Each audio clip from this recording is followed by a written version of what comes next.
வணக்கங்க. எல்லாம் நல்லா இருக்கீங்களா? நல்லா இருக்கீங்கன்னு நம்புகிறேன். இது அதிகாலை 5:30க்குங்க. 5 மணிக்கு எப்போவுமே எழுந்திரிச்சிருவோம்.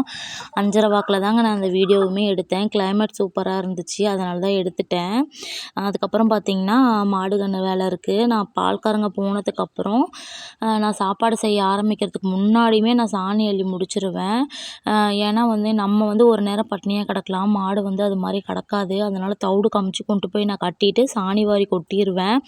என்னோடய பசங்க பார்த்திங்கன்னா கூட்டி வாரிடுவானுங்க, எப்போவுமே கூட்டி வாரிடுவானுங்க. ஏன்னா சாணி ரொம்ப நேரம் தூக்கிட்டு போக முடியாது, வர முடியாது, அவனுங்களை எதிர்பார்க்க முடியாது, அவனுங்க படிக்கணும் அப்படிங்கிறதுக்காக சாணி மட்டும் நான் அள்ளிடுவேன், கூட்டி வாரிடுவானுங்க. எப்போவுமே எனக்கு கொஞ்சம் ஹெல்ப் பண்ணுவாங்க. வீட்டில் எந்த வேலைனாலும் எனக்கு கொஞ்சம் ஹெல்ப் பண்ணுவாங்க. அதுக்கப்புறம் நான் சாப்பாட்டுக்கு அரிசிலாம் ஊற வச்சுட்டு கொஞ்சம் ரெடி பண்ணி வச்சுட்டு அதுக்கப்புறம் போய் இடையில தீவனத்தட்டுக்கு தண்ணி எடுத்து விட்டுருவேன்.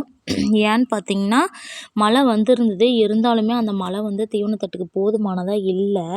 மழை வந்தால் எடுத்து விட மாட்டோம். அதிகமாக மழை வந்துச்சுன்னா, மழை கம்மியாக இருந்ததுன்னா எடுத்து விடுவோம்.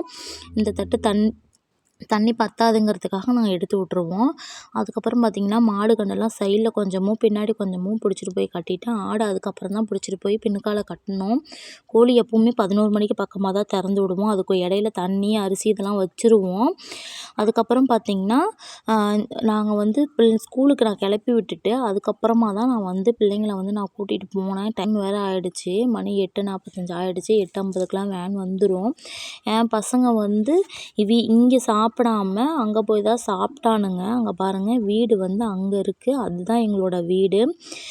ஏன்டா இங்கேயே சாப்பிடுங்கடான்னு சொன்னதுக்கு, நான் ரோட்லேயே சாப்பிட்டுக்கிறேன், அந்த இடத்துக்கிட்ட நின்று நான் வேடிக்கை பார்த்துட்டு சாப்பிட்றேன் அப்படின்னு சொன்னானுங்க. சரின்ட்டு நானும் விட்டுட்டேன்.